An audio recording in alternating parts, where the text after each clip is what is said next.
আসসালামু আলাইকুম। আশা করি সবাই ভালো আছেন। visainformation.com এর পক্ষ থেকে সবাইকে জানাই অনেক শুভেচ্ছা। আপনারা বর্তমান সময়টাতে যারা সেনজেনের জন্য অ্যাপ্লাই করতে চাচ্ছেন বা যে কোনো একটা সেনজেন ভিসা নিয়ে ইউরোপ ভ্রমণের প্ল্যান করছেন, তারা অনেকেই আমাদের অফিসে এসে জানতে চান বা ওভার দ্য ফোন জিজ্ঞেস করেন যে আপনাদের ব্যাংক স্টেটমেন্টটা কিরকম হওয়া উচিত। আসলে অনেকেরই রিফিউজাল আসে যে ফাইন্যান্সিয়াল সিচুয়েশনের জন্য। সো কোন ধরনের ব্যাংক স্টেটমেন্টের জন্য ফাইলটা রিফিউজ হচ্ছে, এই জিনিসগুলো জানতে চাচ্ছেন বা কেন রিফিউজ হচ্ছে, কিভাবে আমরা এই রিফিউজালটা দূর করতে পারি, এই ধরনের অনেক কিছু জানতে চান। সো আজকের ভিডিওতে আপনাদের এই ধারণাটা দেওয়ার চেষ্টা করব যে সেনজেন ভিসা অ্যাপ্লাই এর সময় আপনার ব্যাংক স্টেটমেন্টটা কিরকম হওয়া উচিত বা কোন ধরনের স্টেটমেন্টটা দিলে আপনার ফাইলটা রিফিউজ হতে পারে।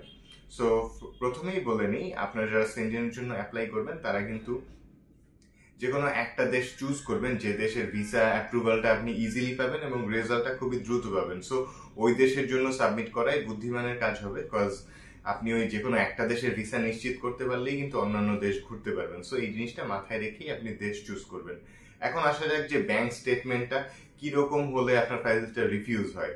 সো আপনি যদি প্রথমত বলি, আপনি যদি আপনার ব্যাংক স্টেটমেন্টটা কবে ওপেন হয়েছে এই জিনিসটা একটু ইম্পর্টেন্ট। সো আপনি যদি 6 মাস আগে অ্যাকাউন্টটা খুলে যদি দেন কয়েকটা ট্রানজাকশন করে যদি ব্যাংকটা দিয়ে দেন, অ্যামাউন্ট বেশি থাকুক বাট এটা ইজিলি বোঝা যাচ্ছে যে আপনি হচ্ছে এই পারপাজে অর্থাৎ ভিসা অ্যাপ্লিকেশনের জন্যই অ্যাকাউন্টটা খুলেছেন, এটা তারা ভেবে নিবে।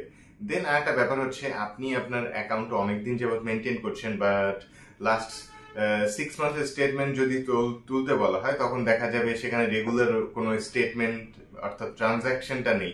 স্টেটমেন্ট তুললে 6 মাসের স্টেটমেন্ট তুললে এক পেজের মধ্যেই শেষ হয়ে যাচ্ছে, এখানে আপনার অনেকদিন পর পর একটা ট্রানজাকশন। সো এই জিনিসটা কিন্তু হলে কিন্তু তাদের কাছে জিনিসটা গ্রহণযোগ্যতা হবে না। অ্যাটলিস্ট আপনি 6 মাসের স্টেটমেন্ট করলে 4 থেকে 5 পেজ যেন হয়, এরকম ট্রানজাকশন যেন থাকে, এই টাইপের অ্যাকাউন্ট আপনাকে দিতে হবে। এগুলো না দিলে কিন্তু আপনার রিফিউজ চলে আসতে পারে, কজ তাদের কাছে আপনার ফাইন্যান্সিয়াল স্টেবিলিটিটা গ্রহণযোগ্যতা পাবে না। সো আর একটা ব্যাপার হচ্ছে, অনেকেই একটা কাজ করেন, আপনার অ্যাকাউন্টের balance most of the time 50,000 এর নিচেই থাকে, বাট আপনি যখন ভিসা অ্যাপ্লাই করবেন আপনি তখন হচ্ছে একটা বড় অ্যামাউন্ট ট্রানজাকশন করলেন, ধরুন 15 লাখ বা 20 লাখ টাকা একটা ট্রানজাকশন করে আপনি আপনার ফাইলটা সাথে অ্যাটাচ করে সাবমিট করে দিলেন। এই ধরনের ফাইলেও কিন্তু ভিসা অ্যাপ্রুভাল পাওয়াটা খুবই টাফ, কারণ সে বুঝতে পারছে যে আপনি জাস্ট মানে এই জিনিসটা কিন্তু খুবই করা ইজি যে কোথাও থেকে একটা টাকা এনে সেটা ট্রানজাকশন করে মানে অ্যাকাউন্টে দিয়ে আবার বের করে ফেলা। সো এভাবে এই ধরনের ট্রানজাকশন গুলো কিন্তু কখনোই করা যাবে না।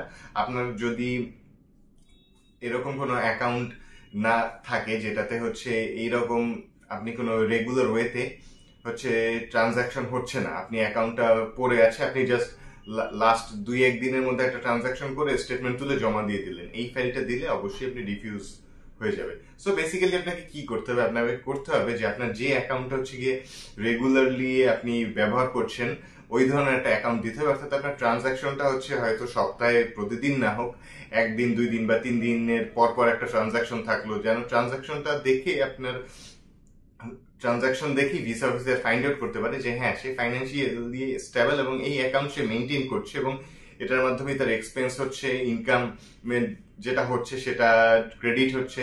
সো এই পুরো ব্যাপারটা তারা কিন্তু ওই স্টেটমেন্ট দেখেই বুঝে ফেলবে। সো এই জিনিসটা আপনাকে মাথায় রাখতে হবে। দেন হচ্ছে রিমেইনিং ব্যালেন্সটা আপনি ডেফিনেটলি 50,000 এর নিচে না আনার চেষ্টা করবেন, এর উপরেই সবসময়ের জন্য থাকে এবং ভালো হয় যে একটা মানে বড় ধরনের কোনো চেঞ্জেস না, হয়তো 10 লাখ থাকুক, সেখান থেকে 8 লাখ হোক, 7 লাখ হোক, আবার হচ্ছে 13 লাখ হোক, মানে এভাবে আপনি মেনটেন করতে পারেন। ব্যাপারটা হচ্ছে হঠাৎ করে আপনার কাছে বড় একটা অ্যামাউন্ট আছে, আপনি সব তুলে ফেললেন।